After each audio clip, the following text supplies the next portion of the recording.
Hi, Lynn. Welcome to my podcast, Slaying the Dragon. I'm so excited to have this podcast with you today. Tell me a little bit about yourself, where you were and what led you to the journey of alternative therapies today.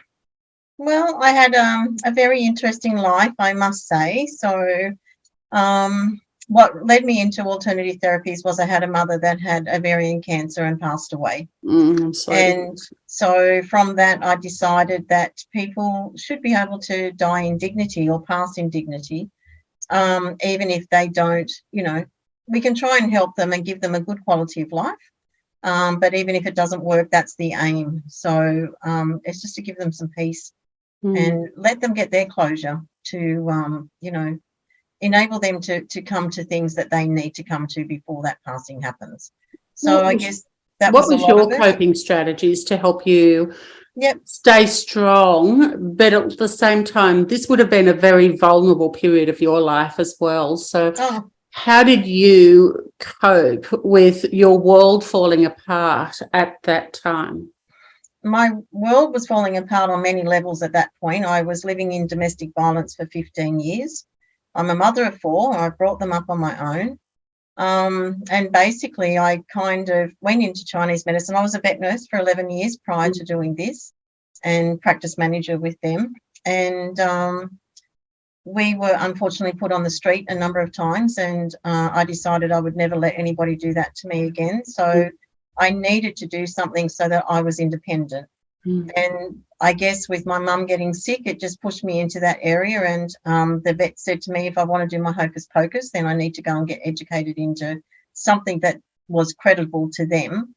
And then, as it turns out, it wasn't. They still didn't support it a great deal. But anyway, it's the most amazing thing I've done in my life. It was all meant to be, and I've never regretted it. Like life was what it is. It taught me so many lessons and made me who I am today. And I am grateful for that. I don't hold any grudges or any sadness really towards that. And my children have had to grow up and, they've gone their own way, and I've had to learn to accept that as well. And, it just is what it is. But, it's made me study an awful lot. And I can look, when I have patients, I do look at them completely different to a lot of practitioners. And it's only through life experiences that that's happened.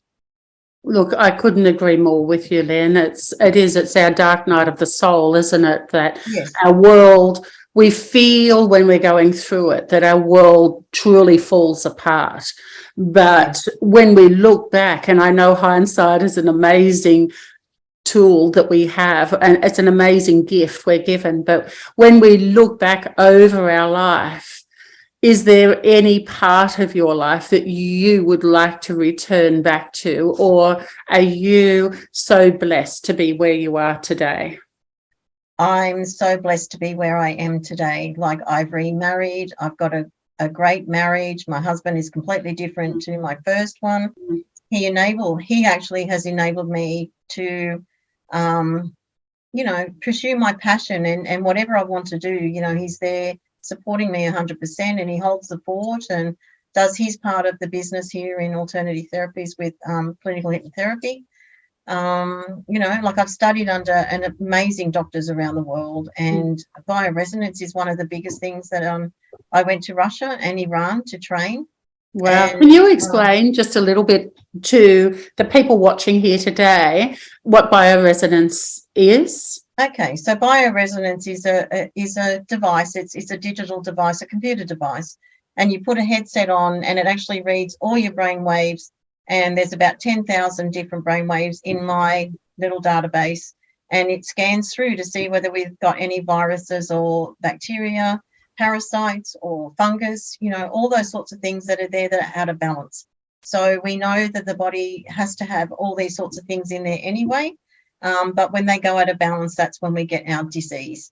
So my job is to scan them and to see, and then we correct that. But in correcting it, then I also use crystal energy or frequencies. The machine actually, it does that itself. I'd never interfere with it, because I know that the machine actually picks up exactly what that person needs for that particular organ or part of the body. And then, I will treat with that. But I also do its metatherapy. And so that's the physical form of frequency that goes in to recalibrate the organs and the system back into harmony. Wow.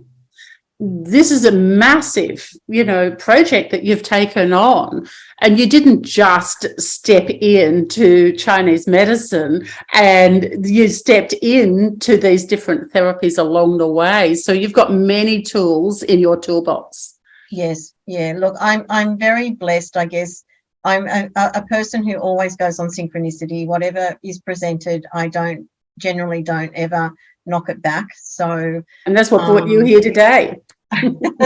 So when I was presented with this opportunity, and that was a long time ago with these bioresonance, I actually had a lady come into the clinic because when I was at Austral, and she came to scan some of my cancer patients. And I thought, oh, wow, because you always want to do the best you can. And I thought, well, I'll get her in and, this will be really good for them. But unfortunately, it taught me a huge lesson, and it's made me do what I do today, because she's a technician. She wasn't anybody trained in medical science. And so whatever the machine said, she said that was true. Yeah. And it came up that these people didn't have cancer. And so that was a red flag. And I thought, oh, this isn't good. And anyway, we had a bit of an altercation, because I said, you can't tell my patients that, because they do. And she goes, no, they don't. The machine says so. So that's what led me into going and making sure that when I purchased my machines, which I'm on my third one now, that I actually got something and trained well enough to be able to understand that it's a tool. It's not there to tell us what to do. So I use it as a guide. Yeah. Yeah. And I think that's your degree of difference, isn't it? Because you bring that empathy and compassion from your own journey. Yes. The hero's journey that you've walked has made you have that deeper empathy and compassion with your clients today. So it's the degree of difference, isn't it, that sets you apart from a technician or from somebody that's learned it from being in a straight line, thinking that you're going to have a career because it's going to earn you lots of money. And, this is a long way away from that, isn't it? Where you've got to do your own work along the way. You continue the initiation journey, don't you? Absolutely. Like, this was never about the money. It was about making sure that I could do the best I could for my patients. So, and what I love about it, my one that I use at the moment, it's called a Golden Dragon, and it's a integrated name. Western and Chinese medicine integrated together. So it gives me energetically on the screen, it shows me where the person's at. So it'll have a generic picture of the person or the organ system that it's working on. And then it has symbols that show me where it is in the space of time, whether it's in a good place or not in a good place. And so, it shows me that I have to look into those areas. It's amazing. It is. So if anybody wanted to actually look at it, you can go on YouTube and just YouTube Metatron, and it's called the Golden Dragon.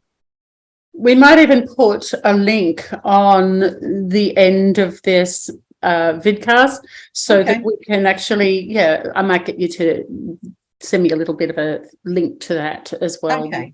Yeah. And also too, for anyone watching this, would it be great for anybody to go on to this, and if they need clarity, could they message an email question, or maybe even come back and have another little chat, or if there's any specific questions that are coming up, or they ring you directly and book in and make an appointment to see you. I think and this is about you with your personal services on how you can empower people.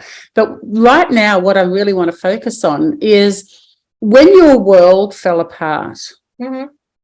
And you didn't have the vision at that point in time on where you would be today. At that point in time, you were probably very much in survival mode and in overwhelm and just coping with basic essential necessities from one moment to the next. Look, if Can you remember back, that time? I can remember it, yes, very well. I guess what it is that I've always been a very independent person anyway. And I've always trusted my instinct. I've been using pendulums and, dowsing rods since I was really little. So I always knew I had that energetic side. And over the years, it was shut down because it wasn't one of those things, because, I'm 63 now, and back then it was certainly poo-hooed a lot. But, it was part of me.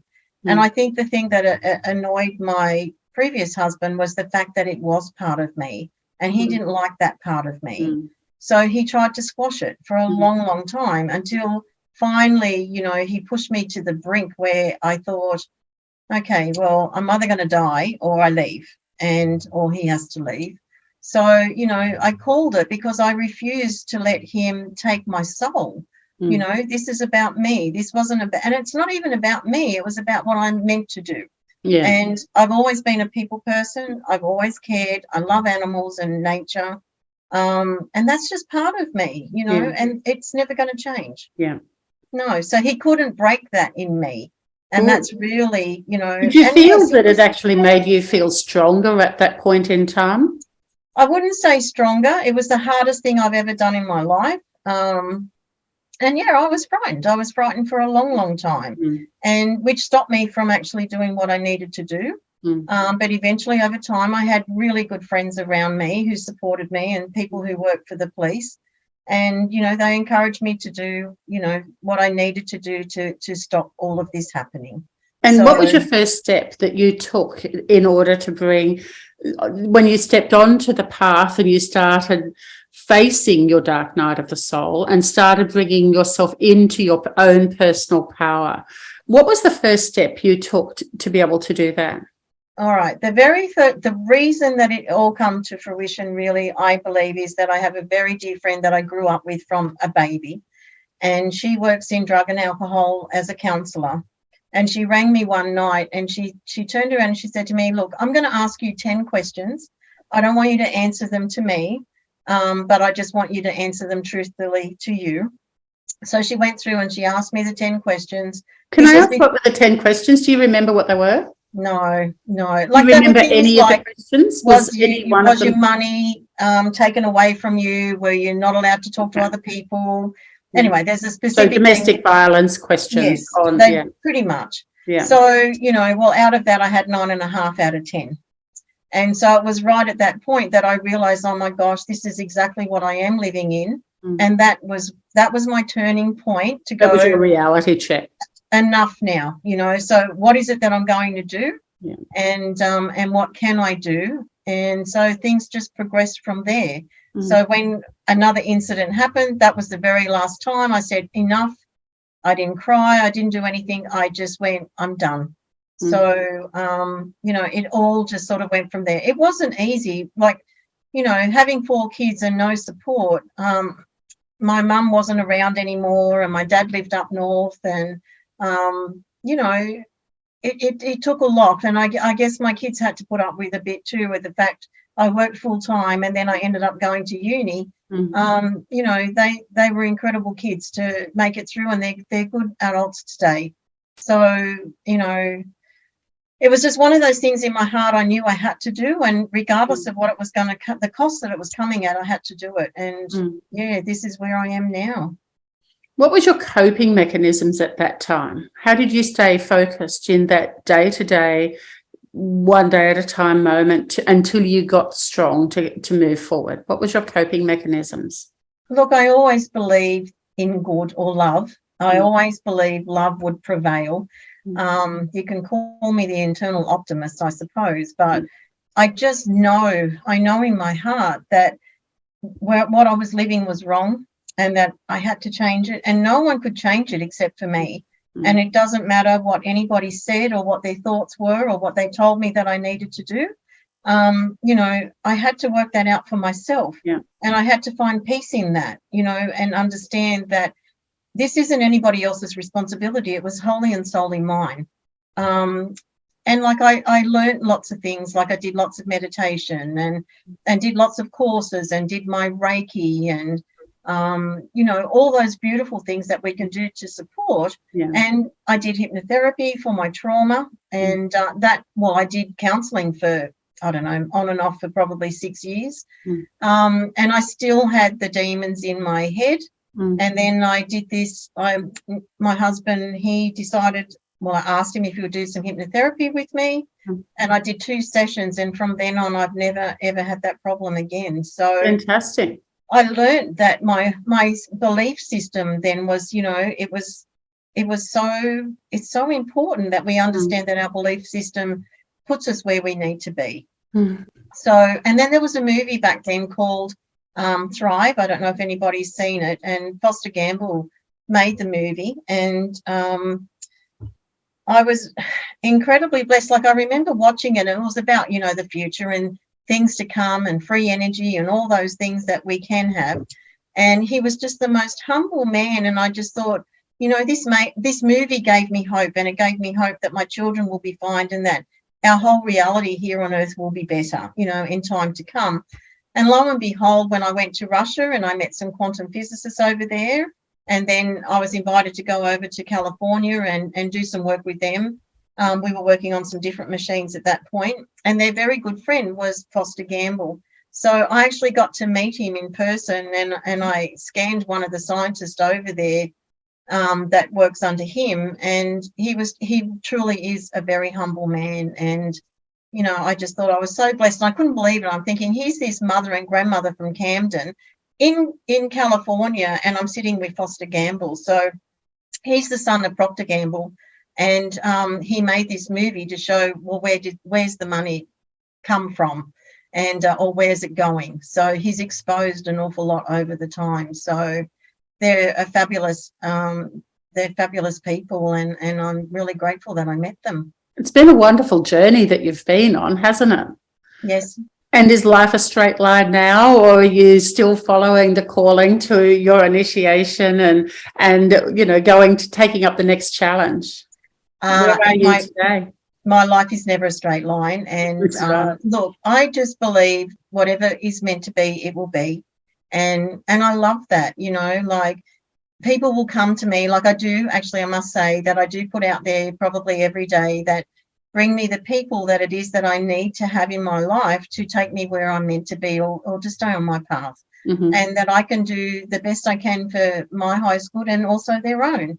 So, you know, I always ask for guidance, and it always comes. It never lets me down. So, and I think the other thing too, back in those darker days, is that I always, like, I did call in like Archangel Michael and people like that when we were in trouble. And, you know, you'd be in that situation and you can't think of anything, and then I'd remember to call them in, and then it would all dissipate, and you know, the whole thing would then calm down, and it saved me a lot. And so I guess my belief system is, I do believe in the universe and the energies of whatever's out there, and I honestly 100% believe in the guidance that they give me.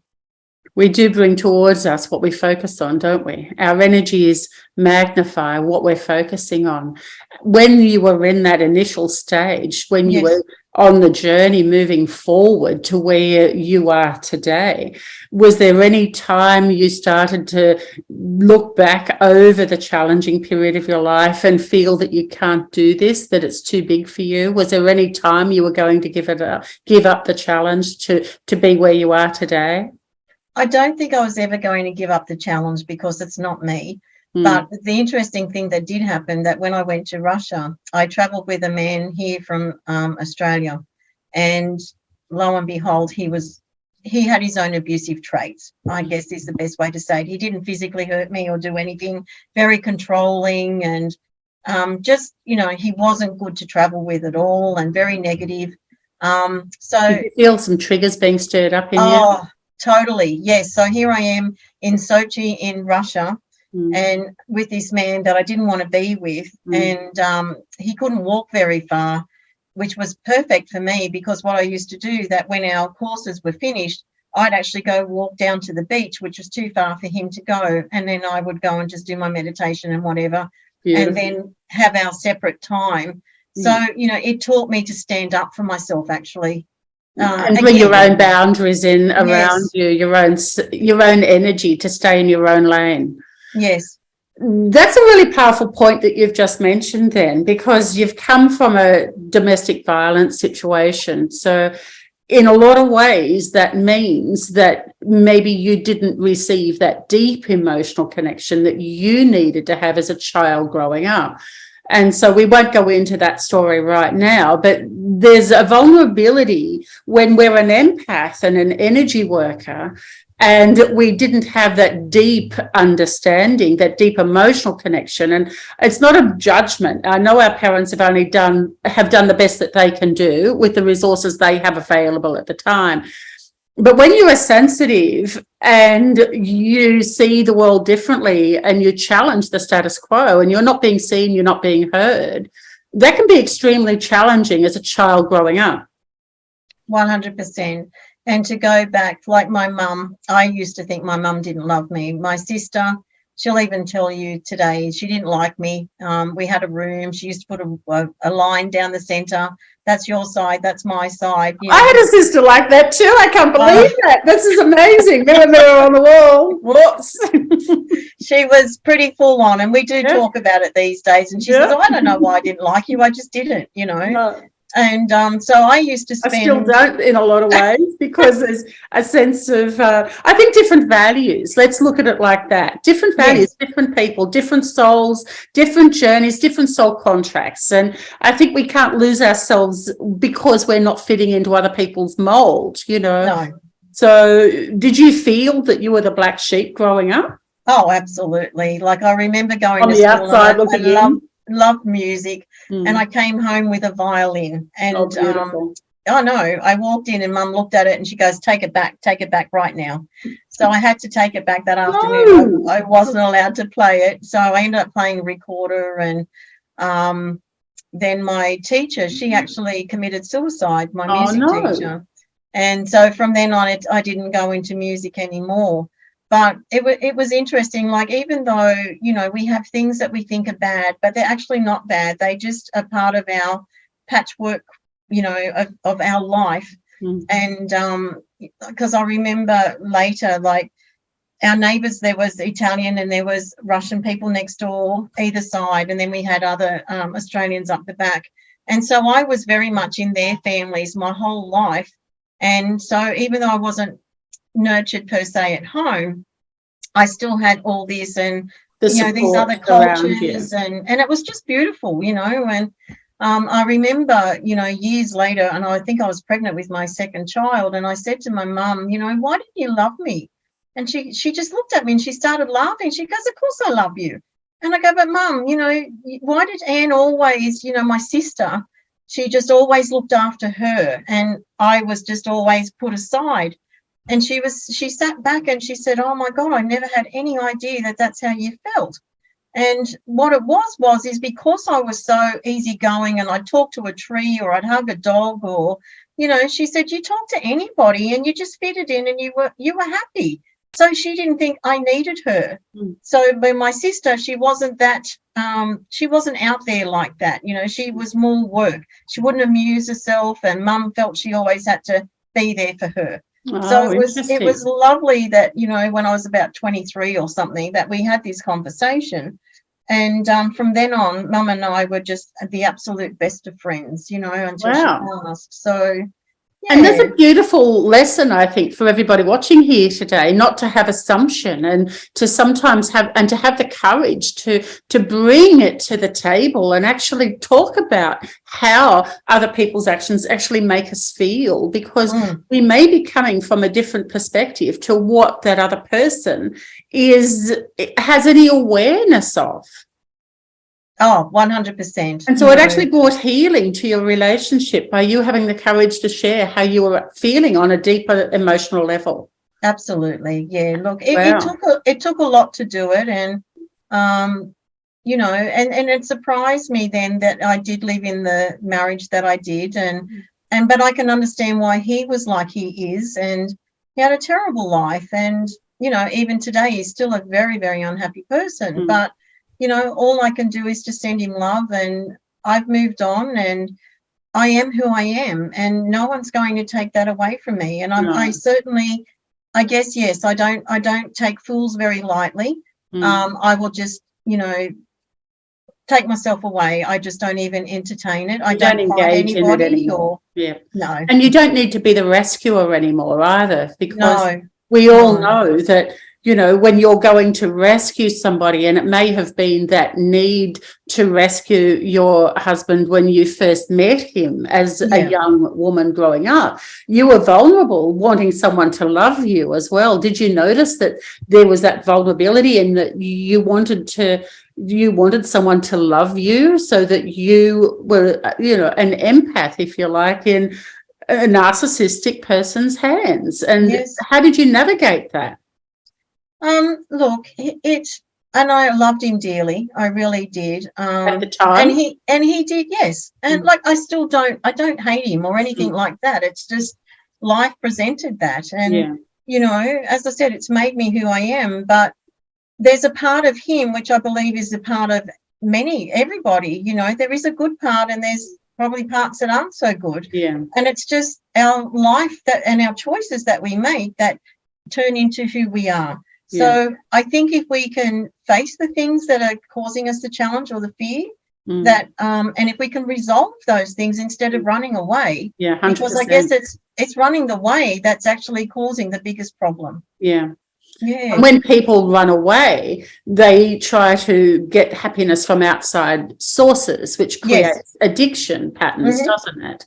So did you have any problems with any of that, or no? So you got your outside source from the higher source, which is the higher spiritual godlike energy, if you like, or so with your belief system and was that what gave you the hope to stay strong to get through this?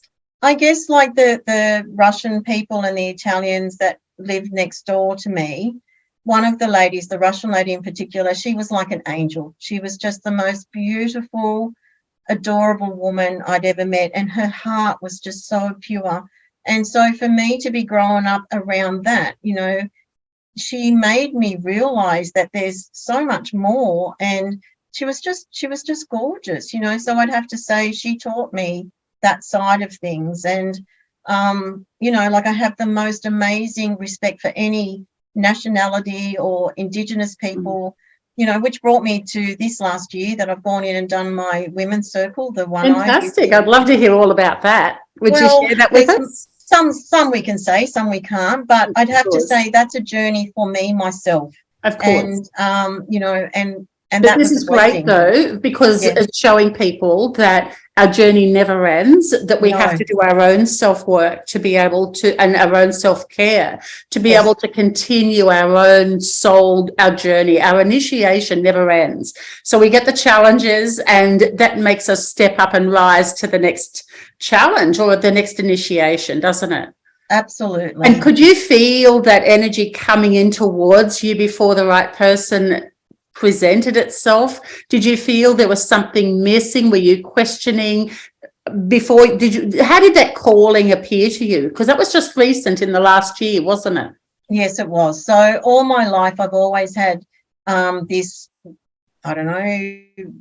fascination and loving, I guess, towards the Indigenous people here in Australia, and I just wanted to learn more. And I wanted to learn about their plants and their medicine and things like that from way back. And so my son and I and another friend, we joined Mount Annan, the Friends of the Botanical Garden, when it first was being built. Fantastic. And thinking that I would, because it was all native plants, that I would meet some sort of Indigenous person along the line and maybe get into, being taught something along that. With the medicine. But it didn't happen because in those days, they were very quiet and they weren't prepared to share. But as the years have gone on, this happened. I'm in I guess the spiritual group is the best way to put it. And they're here just for the humanity. And I like that, like they help people out and do different bits and pieces, but also looking for what is to come. And there was a Zoom meeting on this particular Sunday night, and there was this lady, Grandmother Malara, on there. And I went, oh, my gosh, I'd really love to do some work with her.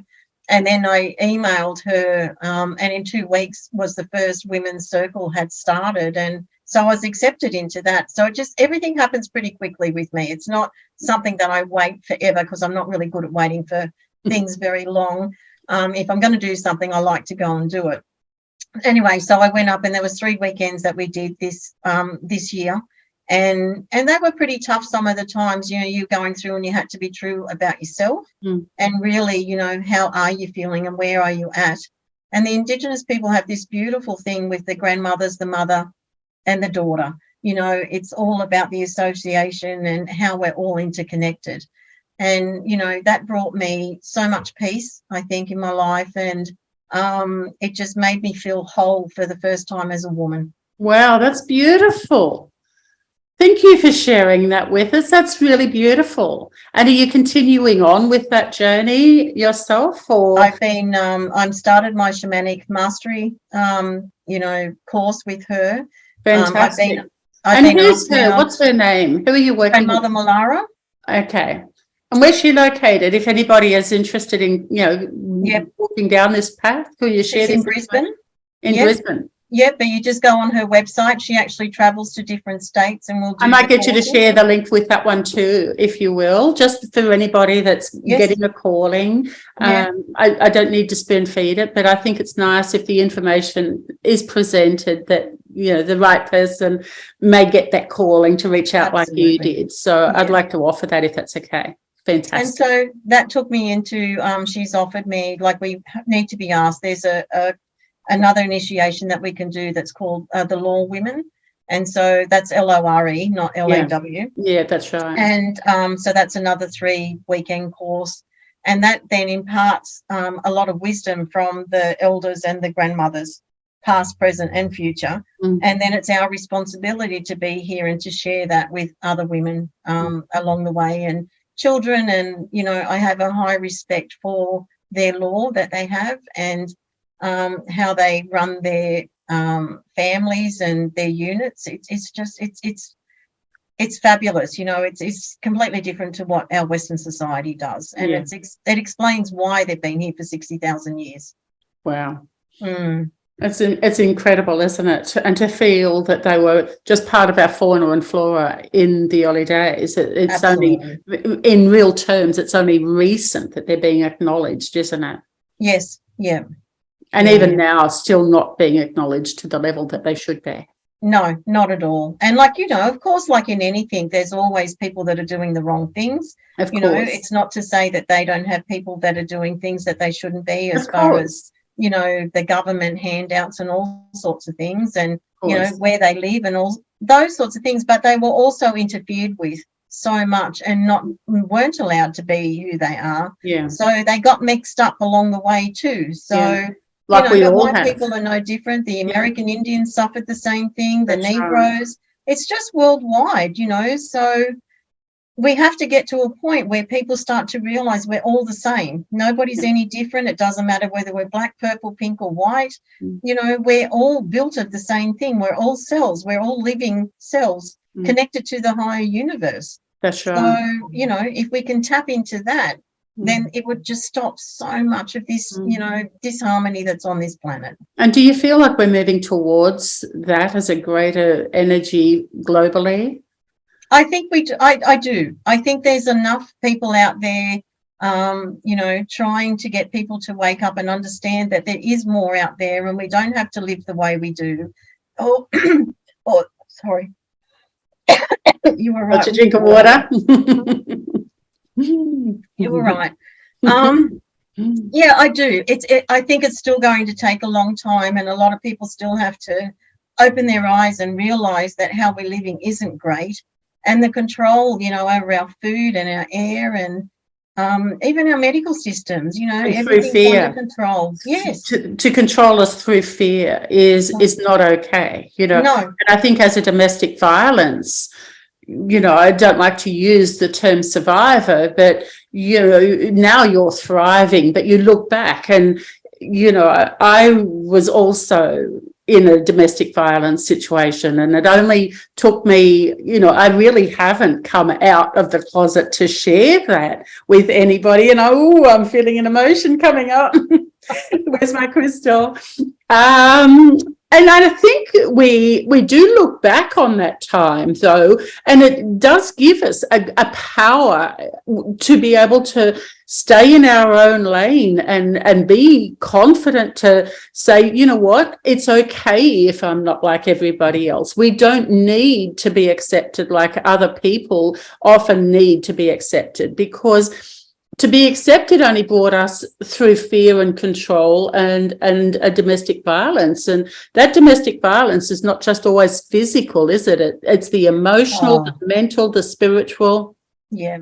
And it's the lack of support and being controlled and through fear. So when that's another subject, maybe another time, that's not the issue for today. But when we look back at that, I think because it was such a powerful part for you, yes, that we did learn our own value system became more important. Do you feel that was like an integrative part in your journey forward, was to really align to your truth?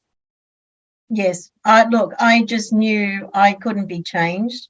I knew inside there was things that I needed to do, even though I didn't know at that point what they were. But I just knew that the path I was on wasn't the right thing for me. Yeah. So all my children in that, state. But I'd have to say doing the women's circle was really the first time I've actually felt like a complete woman. So that's so powerful. It is actually. I smile when I say it because it was so profound. I can see that it has brought like a new level of Dr.Lyn Stevens to the table, and it'll be interesting to see how that develops in your work and in your alternative therapies. Yes. Has it started to come through into your alternative therapies at the moment, or is it still a personal journey for you? No, it's come in here, and I just look at people wholeheartedly now, and I can be in that space and actually be there for them, but still stand in my own space. So I don't take on their stuff, but I can be very supportive and understanding, and I can feel for them, but at least now it doesn't destroy me, where before, years ago, we tend to go and help people, but then we get overwhelmed and it triggers other things in us. Yeah. And it's a very hard place to be. Very much so, yeah. Yeah. So I've actually had some deep thought or meditation on exactly what you've just said. Right. And I think I've separated empathy from compassion. And I think empathy is doing what you said, that we would take on the emotions and the overwhelm. We'd try to rescue them because we could feel their pain so deeply because we've lived it and experienced it. And you weren't taught boundaries because there were no boundaries. Like, we weren't listened to, we weren't heard, we weren't seen. It was better if we weren't seen because then I didn't have to deal with it, or if we weren't heard. And so that journey, I think, has taken us down that dark night of the soul in itself, hasn't it? Being the rescuer. Yes. And then to recognize that being the rescuer is actually trying to fix everyone else's problems and becoming part of the problem, which makes you then their victim. Yes. And it's not if, it's when. And then they dump it on you as if you're the problem. How did you navigate that? Look, I guess over the 20 years I've been doing Chinese medicine, Chinese medicine has been amazing in itself. Vet nursing taught me a lot of things as well. Oh, and that would have been tough with the emotions of, empathy. Yeah. Vet nursing was difficult when you're watching animals being put down. And, and the emotion. And I don't think the grief for people that lose their furry loved ones is addressed well. It's not really addressed fully because I think I've lost my animals, like I think most people do at some point who love animals, and it really can be more painful than sometimes losing a loved one, a human, because we emotionally attach to the loyalty and the fact that they're there so unconditionally for us without judgment is a massive emotional connection. And when we lose that, there's a grief process that is not supported properly. No. It is difficult, but maybe do you address things like that in your alternative therapy medicines? Does that affect their emotional state, and is it picked up in the physical body, that level of trauma and grief, do you think? Look, I think I work a little bit differently anyway, because I guess I've gone through so many things that I know how important it is to do mind, body, spirit. Yeah. And when I talk to somebody, you know, they might come in and they're telling me one thing, but I know underneath there's something else. You're hearing the truth behind that, the root cause. Yeah, you know, so it's about just sort of being there and waiting until they're ready. And look, they don't have to say anything. And as I say to them, it's none of my business. But, you know, I know there's unresolved hurt or grief or fear that's there. And so I use acupuncture in those points to bring their body back into balance so that they can start to deal with it. Or, you know, maybe the grief's been going on for years and they just can't get past it. So there's special points that we use for that, to let that go. And it's so beautiful, you know. Otherwise it just gets held in our physical body and it becomes disease, doesn't it? Yes. Yeah. So, you know, there's so many levels that we can work at. Like, you know, with acupuncture, I do esoteric acupuncture, which means that we're doing grid work and, you know, working with the realms. There's, you know, UAT, which is called Unified Acupuncture Theory. I love that because it's the 5 masters that have been brought together and they've unified all the points into simplistic number of needles, but huge amount of energy. You know, mental, physical, and the energy that goes into that to help us. And who are the 5 masters that you work with? Can you share that information? Well, the 5 masters is like they're just different masters that have been around the world. Like there's Tung, and honestly, I don't know. I'm on the spot. Okay. Dr. Tan, and you know, there's just they just all have their own specialties, and so they work differently. But at the end of the day, we're all working the same. So there was this one doctor called Dr. Jonathan Shrubs, and he's in Switzerland. And, you know, I've been lucky enough to work under him or study under him, and even via Zoom these days. But he teaches that. So he had his own grief and, you know, domestic abuse or sexual abuse happened to him as a child. And he was looking for answers, and he went and studied under the bulk of these, you know, masters. And that's when he realized that he needed to condense it and put it together and make this unified theory. And for me, it was just the most amazing thing I'd ever done, you know. So I use that a lot. I use it an awful lot in my practice. I love the way you've referred back to that a few times, that our own experience, our own journey, our own emotional trauma, physical trauma have very often become part of our initiation journey, where we get the calling to slay the dragon and to really, you know, work through that dark night of the soul, so that we don't stay as being the victim. We're not needing to rescue. We're not needing to be rescued. We're holding our own energy, and you're shining your own light so beautifully to be able to bring all of those tools and the stories into approachable layman's language, where everybody watching that has no idea that there's another way forward rather than just the traditional methods. And I'm not saying that, you know, I would never put the medical sciences down, because I think we need to work together with that. But when we can work together as a team, I think that's how do you think the future looks with medical science as well as the alternative therapies? Do you think there will be a bridge in between? There has to be, you know. And look, I'm one of these people who think it doesn't even matter what modality we use, as long as that person finds some relief from it, or can move past their own trauma or experiences that they need to. Like, I don't believe anybody's right. You know, I think people have to be true to themselves, and 100%. They understand whoever they see, and if they resonate with that person and that person's there for them, and they think they're getting, well, they know and that they feel that they're being heard and being listened to and being supported. And then they see the difference in their whole structure of their body and their mental clarity and all of that. And it might take half a dozen different therapists to get to that point. But every one of those therapists are part of the journey, aren't they? Like one therapist may lead to another. So not one part of them hasn't worked. They're all part of the journey. I think it's the jigsaw puzzle that comes together, isn't it? It is, absolutely. Like, I work in mental health as well, and you know, I've got one particular patient. He ended up back in the psych ward and was on really heavy medication. And so my job here was to support him. Like, we built a good rapport. So he kept coming back to me. And then eventually, like with his psychologist, he would be weaned off his medication, and then I would support him with Chinese herbs instead, so that they're not addictive, and, you know, do his acupuncture and just, you know, be there for him. Yeah, and bring him into wellness. And it is about well-being, isn't it? The physical, emotional, mental and spiritual well-being, that integrated aspect. We can't separate any one part of that out. No. So we've worked together now for nearly 2.5 years. Wow. So, you know, it's taken a long time, but he's off his medication all bar one. But it's only at night time for him to sleep. And he still takes his Chinese herbs, but religiously comes in for his acupuncture every fortnight. So he just finds that it just gives him that equilibrium, and, you know, he can download a bit and say what's going on, and, you know, he's learnt on the time. And I just say to him, stop being so hard on yourself. You're expecting, like, he wants to sleep 8 hours a night without waking up.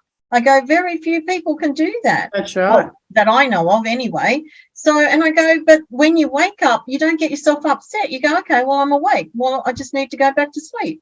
So, and if you can't, then get up and do something. That's or, right. you know, stop fighting it. You're so upset that it isn't going how you want it to go. Well, that's not right. I think that's a perfect point, Lyn, because I think, again, we're focusing on what we don't want to bring towards us. So that gets bigger and bigger. So the anxiety and the stress about not being able to sleep becomes the bigger problem. Whereas if they just simply get up, go to the bathroom, get a drink of water, maybe do a small meditation, or, you know, even a colouring exercise or something. I think bringing that creativity into it very briefly gets the mind to actually leave what they were worrying about and focus on starting to feel, I can breathe, I'm calm, I'm focused, I'm feeling tired now, and off they go back to bed and sleep for another few hours in a more deeper, restful state. Yeah. But it's amazing, isn't it, how we've just got to change our mindset, don't we? We do. And our lifestyle over the last 3 years has been difficult anyway. So, you know, it's taking its toll on a large amount of people and children. Like, you know, it's just so vast now that we're being presented with problems that we've never been presented with before. So we're having to learn at the same time. And how are you coping with that? What's your self-care look like today to be able to navigate and cope with that, to help other people stay strong in themselves? What's your self-care regime look like for you personally? I live in the most beautiful place possible, and it's my haven. And I go home, we're in a black spot with the internet, and I'm very grateful that it is. You know, we're not bombarded by all these signals, and I'm surrounded by trees. We have loads of animals, and, you know, I just love just the trees and the nature, and just to be able to sit down. Every morning I get up, and my husband built this beautiful pond that's got koi fish in it in our back courtyard.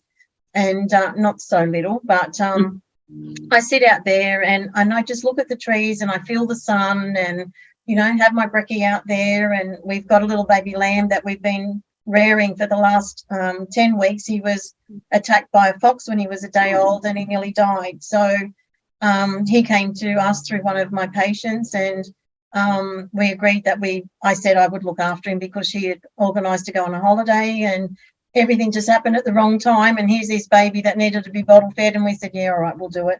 And he's the most amazing little thing. Like, the vets gave him a 10% chance of surviving. He ended up with sepsis and all sorts of stuff. And his will to live was so strong, though, you know. And you just got to you've got to try. If they're willing to try, then you try. Do you work with animals in your practice now, in alternative medicine and in alternative therapies? Do you work with animals as well? Look, I was initially, and I am, I've got my master's in herbal medicine for veterinary.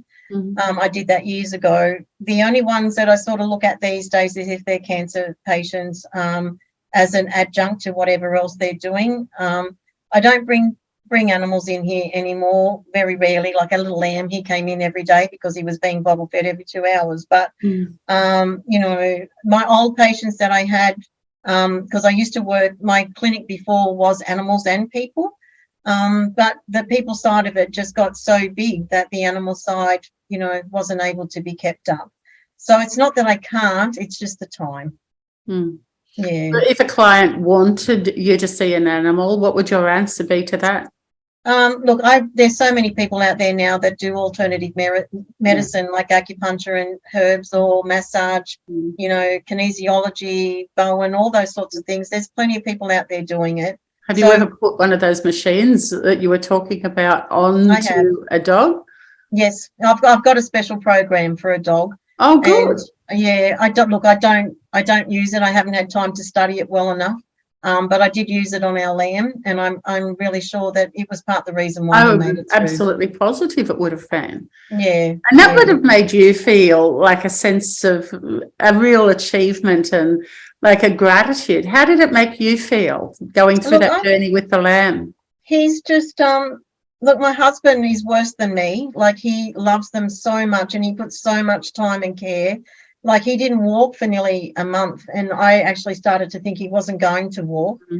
But he built it was like sticks, and he had ropes down and a board with 4 holes in it, so he could place the lamb over the top with a towel, so he could learn to stand on his legs, and then he'd get him up and he'd hold him and walk him around once he started to walk. And it was so exciting once he did start to take steps. And now he's quite naughty. He runs in and he gets into the door first at home, and I'm inside. I'm not staying outside, and he lies on the dog beds, and he just thinks he's a dog, because our dog. Well, he's part of the family. He is, yes, but he'll get too big to do that.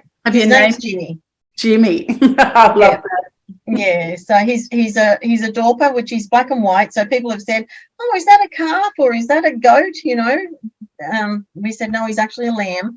So, but he's sweet. He's very, very sweet. Oh, that's beautiful. Yeah.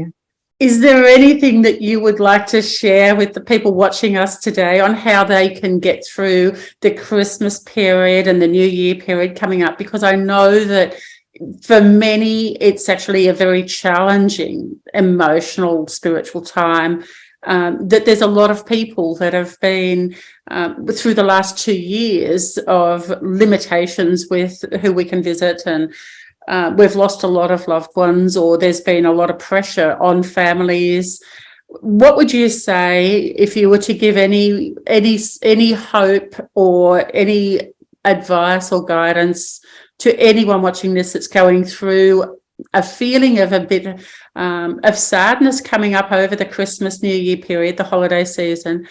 A lot of people would just feel like they'd rather keep working and ignore that it's even happening. And in some ways, I'm one of those people, to be honest. I feel like, there's a bit of a distraction happening at the moment. And I feel that the spiritual reasoning behind Christmas is to connect back with loved ones. And when we don't have those loved ones, it can be a very challenging time. Look, I have to admit, and I will, I've struggled with Christmas ever since my mum passed, because she was Mrs. Christmas.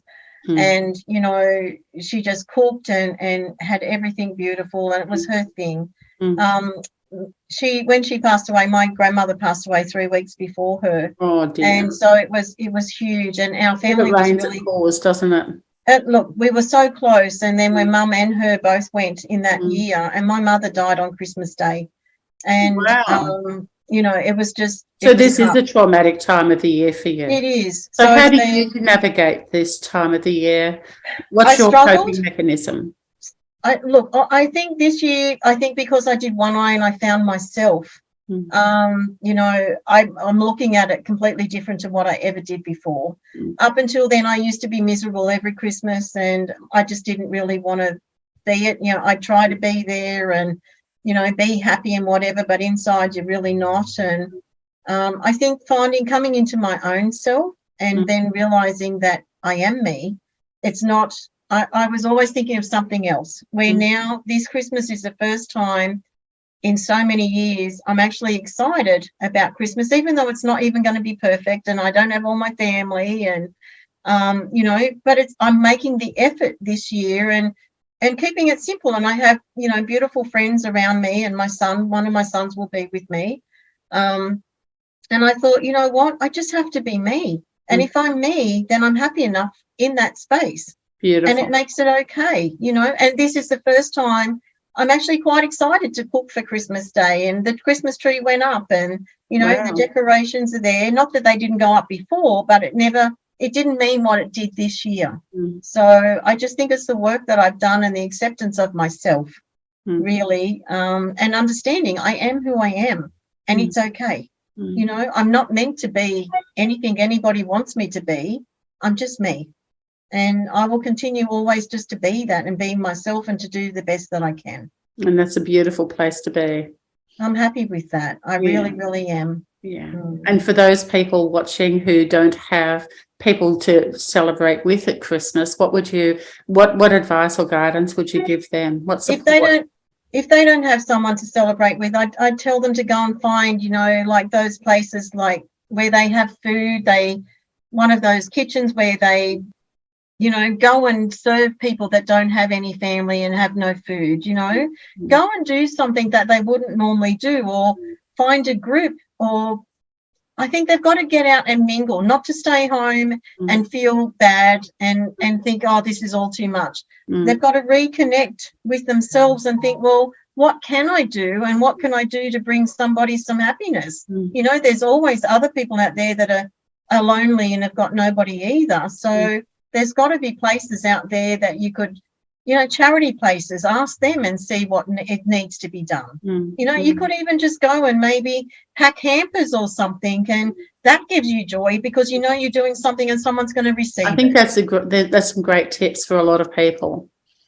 Just something simple. And even, to go out into nature and actually, go and sit on the beach, go for a walk on the beach or along the river, or, and just be out in nature. And you may find that you're not the only person out there, that there's other people that, and you can find some of the most beautiful people that are having similar experiences rather than just locking away in a dark place. Go out and soak up the vitamin D, the vitamin C.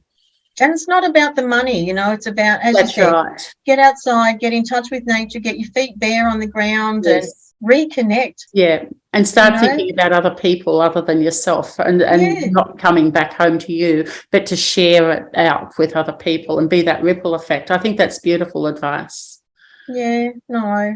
Look, I don't know. It's been, I just love my life. I really, really do. And I'll always study and I'll always continue to do everything that I can, and because that's just me.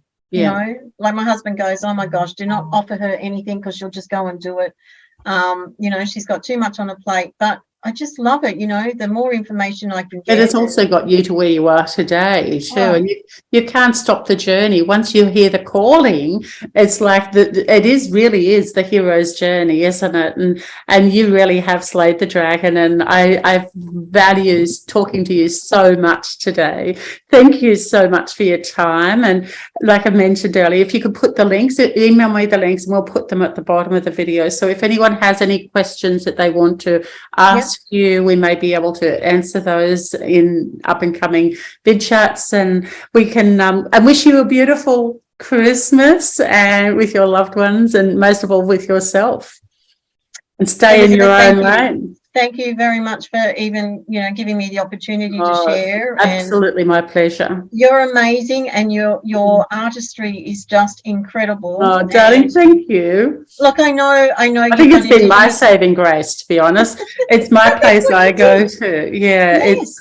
I think I bring healing and channeling and messages through my art, and so I think I'm a work in progress too, like everybody. It's the initiation, and there's always another challenge, and I think the more we step up to those challenges, sometimes the challenges can get bigger, and I think that's one thing that a lot of people forget, is that just because we're alternative healers doesn't mean that we've got it right. We're a work in progress just like everyone else. We certainly are. It's called living a human life.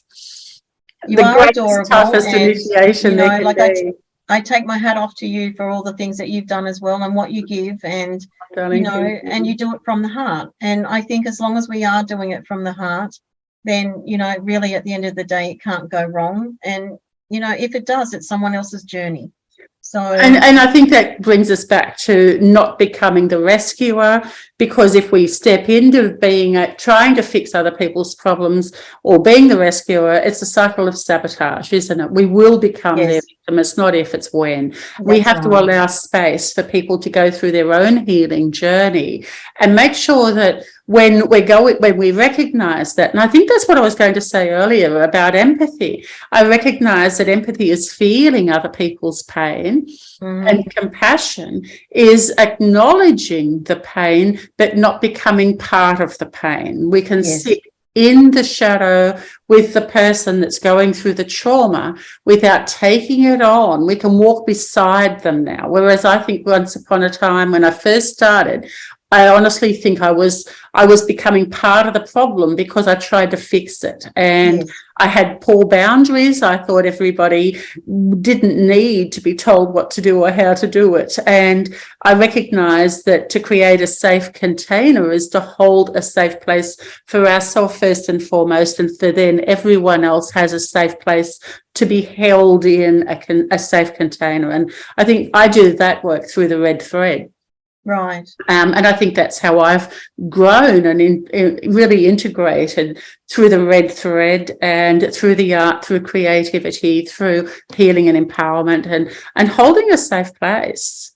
Everyone's allowed to cry without necessarily needing to fix their tears. You know, we're allowed to let people to have emotion. We don't have to shut them down. In fact, it's better if we don't, just to let them release it and move forward through it, or hold that safe container. And I think that's probably good advice, isn't it, coming up to Christmas, that, you know, if people are in a heightened state of emotion, not to try to fix it and don't become part of the problem. Allow space and simply ask, what do you need? What do you need for you? How do you need to move forward? Yeah. And like, I think one of the biggest things with me working with cancer patients was I did it because of my mum. I wanted to make a difference. And years later, I managed to get into the hospital system and work with them. And then 3 years of doing that, only to find out that they still didn't even call me by my name. They didn't have any respect for what I did, you know. So I left the hospital system because I couldn't help. It wasn't aligned to your values. No. So, and then it sort of taught me, I've had beautiful patients, and even though they're not here, I'm grateful for their lessons that they gave me. And it actually taught me that I'm not here to save them. I'm here to help them. What in any way that I can be of support to them. You know, I will do my utmost to help them through it. And with the knowledge that I have to help them, maybe they will be okay. And I've got a number of patients that are fine and have been in remission for years, but not buying on their thing is, the biggest. I think it's really important, isn't it? Yeah, 100%. And then I work in infertility, so it sort of balanced the sides, you know, like I had these new babies coming when you help people get pregnant, and you know, it's just exciting. Like I just love being, and what they always tell you know, just be in the now. And for years I tried to work out what is the now. And I remember standing in the clinic one day, I was working with somebody, and I literally could stand in the now. And the feeling of that is that oneness of everything. You're just in everything at the same time, and it's just bliss. And so these days I don't think of anything too much that have gone, nothing too much in the future. I try to stay in the now. And I think that's the most powerful, the greatest gift is to be fully present, isn't it? So if we can give a gift to everybody this Christmas, it's to be fully present and be mindful. And even if it's just focusing on peeling one potato at a time, then you're achieving a task, taking one step at a time, just one breath at a time. And remembering to breathe out. I think we talked about that in another podcast yesterday or last week. You know, it was people hold their breath, or they breathe shallowly, or they don't breathe enough, and they forget to breathe out. And it's actually releasing and letting go is so important. We've got to keep the cycle of life happening, don't we? We do. We really, really do. Lots of love, gorgeous girl. Thank you so much for your time and sharing your beautiful journey, your initiation hero's journey with us. It really is raw, wild and real, and I feel honoured to have this chat with you today. Slaying the dragon. Wow. Thank you so much. You've slayed that dragon. Keep slaying it, baby. I will, and thank you. Make friends with it. You can ride the dragon. You've got the golden dragon in your front room. I love that. Cheers. I've even got one in the hallway. So I there you love go. that. Cheers. Over and out, Captain. Bye-bye. Bye. Thank you.